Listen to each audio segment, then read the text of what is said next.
Today's challenge, I want to find a Warhammer vehicle and I want to loot it and turn it into a truck for my orcs.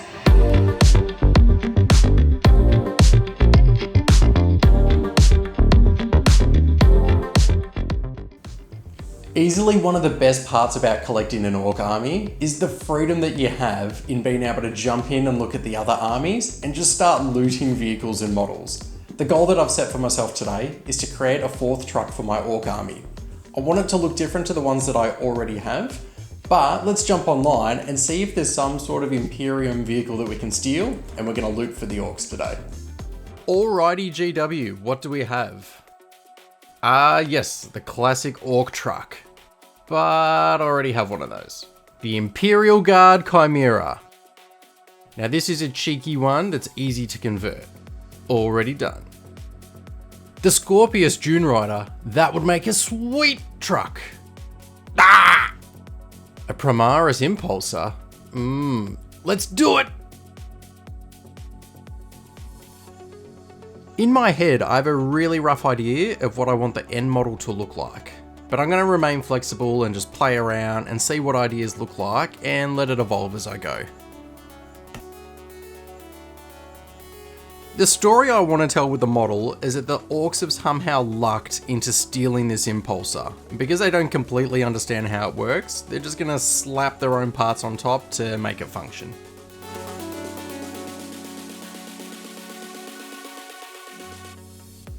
I'm building the main part of the chassis, but I'm not going to add those side skids on as I want to leave room for wheels to be stuck to the sides. I want the impulsor to drive rather than hover.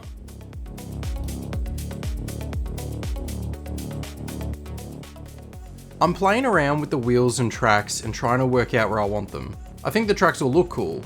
Having them at the front will offer a slimmer profile, but I don't know, I kind of prefer the look of having them at the back.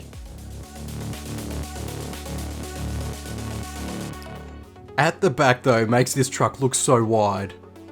But I think I'm going to go with the wider body just so I can have the tracks at the rear. I won't glue them on yet, as having these parts in a sub-assembly should help me save some grief later on when I do my painting. My next step is just to sift through bags of bits that are either from the orc range or they feel orky. I'm going to grab a fistful of parts. I'm looking for objects that orcs would either use to decorate or they'd slap onto the side of the hull to cover damage or to block some of the holes.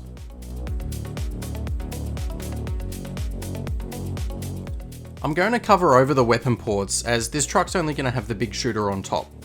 So I just rotate parts around and see if anything fits semi-naturally before I'm going to bust out the clippers. Having the teleporter guns for headlights is such an orc logic thing to do. I've got to have it on the truck.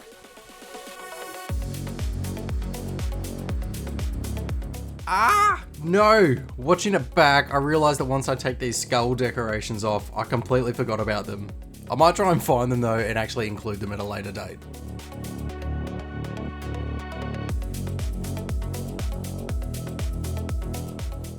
I still have these big side panel spaces empty, and I want this impulsor to clearly be identifiable as Blood Angel's Chapter.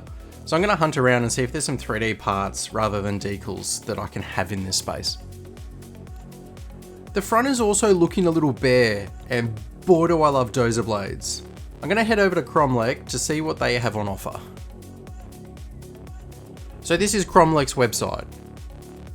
This Dozer blade feels orky and the shape should sit nicely on the front of the impulsor.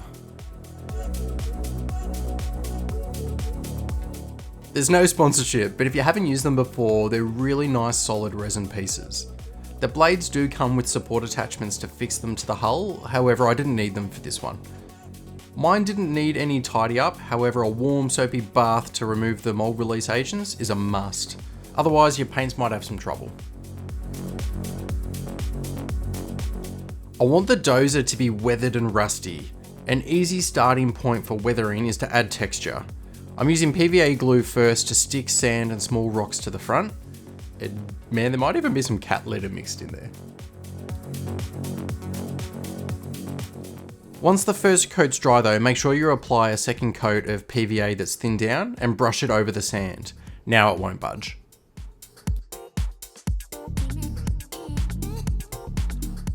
I've primed with Chaos Black for a couple of reasons. I want to have some darker colours, but mainly it lets me cheat and have some shadow areas remain black, and there are some hard to reach places on this truck, and if they were left white or another colour, they'd start to look trashy. Having them remain black just looks like more shadow. I'm starting with Corn Red for the first base coat on the hull. If I had my time again, I reckon I'd probably mix a little black in there and start off even darker, because it gets pretty bright fairly quickly. Mephiston Red is next. Don't bother cleaning out your airbrush, just leave the rest of the Corn Red in there. I'm working around the top half of the hull and just catching the raised areas of those panels. I keep my airbrush in the man cave downstairs, but I don't leave it set up. So if I'm heading downstairs to spray something like the hull, I try and time it with spraying some of my kids' models or another hobby project that I'll be working on. I'm happy with the reds, so I'm going to move on to painting the metallics on the hull. This is the part I enjoy least about painting vehicles, sitting down and just blocking out metallic sections. I would normally put this off and leave a model sitting on my desk for a week and not wanting to touch it. I found ways to embrace it. I don't need to be thinking all that hard, so I focus on listening to a podcast, watching TV shows, and I resign myself to a painting session or two of just hanging out with my buddy Lead Belcher. I can often end up travelling with work, or if we have a relaxing weekend away with the family, this is a step in the painting process where I don't need many supplies. I can pack it all away easily, and one afternoon with the kids, if we're worn out and the wife's reading a book, I can just set up and paint some of this.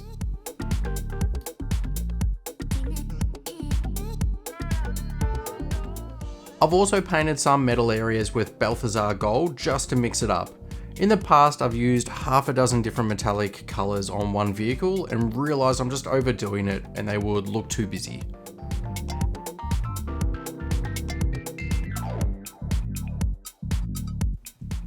My general basic rule for when I want to wash metallics is that I'll use Nuln Oil if the vehicle is cared for, and I'll use Agrax Earthshade if I want the vehicle to be dirty and run down. So for my Ork vehicles, Agrax it is.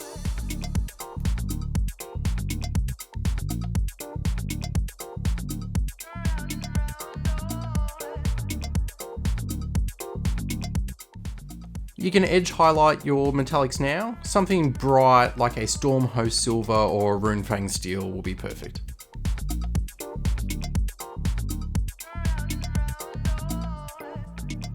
I'm filling in panel lines now using black paint and a thin brush.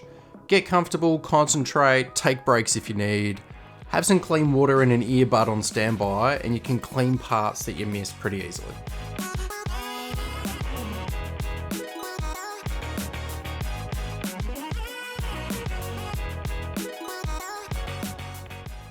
The Orks don't care for their toys, so this hull will have areas of paint chipping across it. I cut up some of the packing foam and I'm using Rhinox hide to dab it on. Going from a nice clean model and committing to making it look weathered can be a pretty daunting step, but just lean into it. A highlight for me is usually I'll show my wife or a non-hobby friend my painting, and their response is often something like, it's okay, but it looks pretty dirty. I stumble around trying to explain that it looked tidy, but then I tried to make it look old and dirty, and then I just get confused faces coming back. Anyway. I'm picking out areas on the hull that I expect would get bumped as my driver fails to negotiate corners, or where boys clamber across the hull and bonk their heads.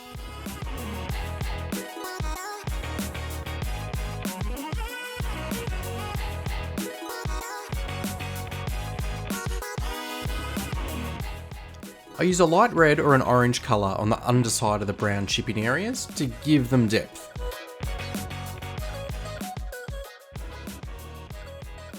I use that same colour for the edge highlights across the top edges of the hull.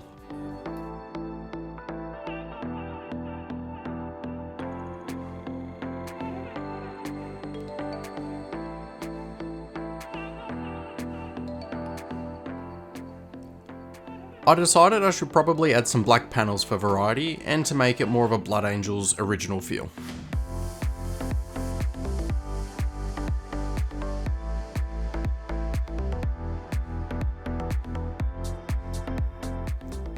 I'm picking a couple of extra colours for added panels to show that they've been slapped on after the fact by the Orks.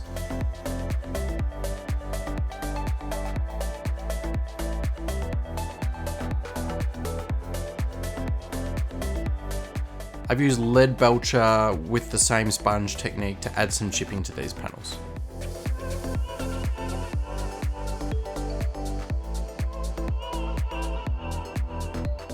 Rivets. If you ever want to feel old, just squint and try and paint rivets. The regret that I experience after painting a couple of rivets and realising that I've committed to the whole tank is something else.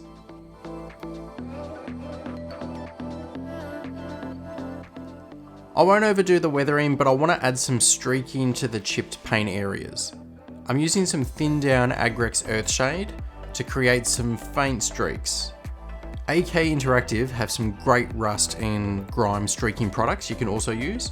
I'll often use these and even an orange colour after the brown in some areas to show where the brighter rust is. Continuing with our weathering, I'm using Typhus Corrosion. This adds both a gritty texture and a dark dirty colour. This will make our next rust step stand out even more. Typhus here is the destroyer of brushes.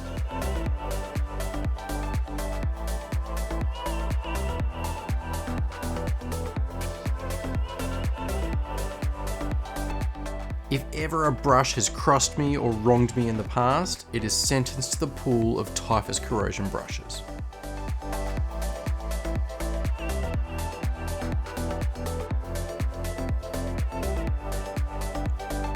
For my Ork models, I lean heavy into the use of products like this and I add a lot of it to the model. Sometimes I will completely cover a weapon, an engine, or a similar part in it. I'm trying to be reserved here, but you can get pretty angry with it.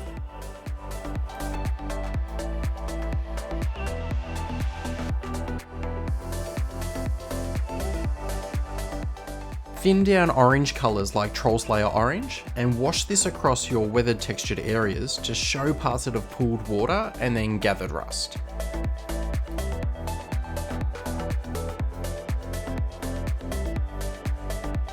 This will look really bright to start with, but then once it dries, because it's been thinned down, it actually dulls quite a bit and looks neat. Same technique with a light blue or even thin down some Nihilic Oxide technical paint. Add this onto your gold areas to give a patina effect. Pigment powders are another way to show weathering and effects. I'm picking out a couple of red, brown, orange looking colours from MIG that from memory they're called something like light rust and medium rust. AK Interactive also have some great ones. I use a stronger brush for this and I push it on and then dab on some of that pigment fixer. That'll hold it in place once it's dry. I had a leftover painted squig from one of my last projects. I couldn't help myself and I slapped him onto the roof.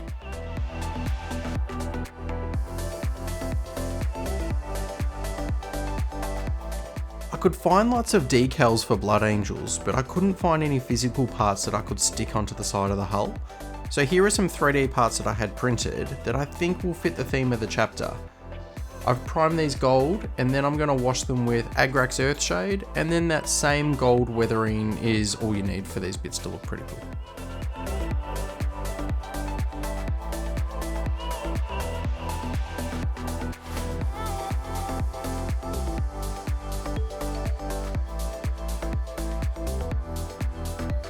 I've glued them in place and I'm ready to call this done.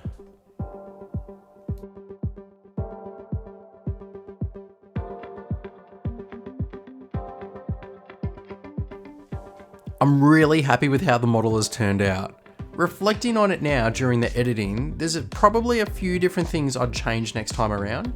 Maybe having the headlights operating and spraying an OSL yellow of shining light, or even blue as their teleporter weapons, feels like a risky Ork thing to do. That'd look pretty cool. And what else? I'd also like to add an Ork gunner to the big shooter, and maybe some bright green Gretchens that can be hanging onto the side of the hull for dear life. Maybe at a later time I'll come back and add some of these extra bits in, but again, I'm really happy with how this project's finished. And I'm rapt that I've managed to complete filming a larger design project like this. Do me a favour and let me know what you think of the truck, but be sure to tag me in on Instagram of your own looted trucks. I need more ideas for my next lot of videos, so if there's a design challenge, a painting tutorial, or anything else hobby related you'd like, let me know, that'll give me some ideas on what to work on. If you've enjoyed the video though, you can give it a like and that'll let me know. And you're welcome to subscribe if you do want to see more. I have another couple of videos that I've posted up, so be sure to check them out, and I look forward to seeing you guys on the next one. Thanks again.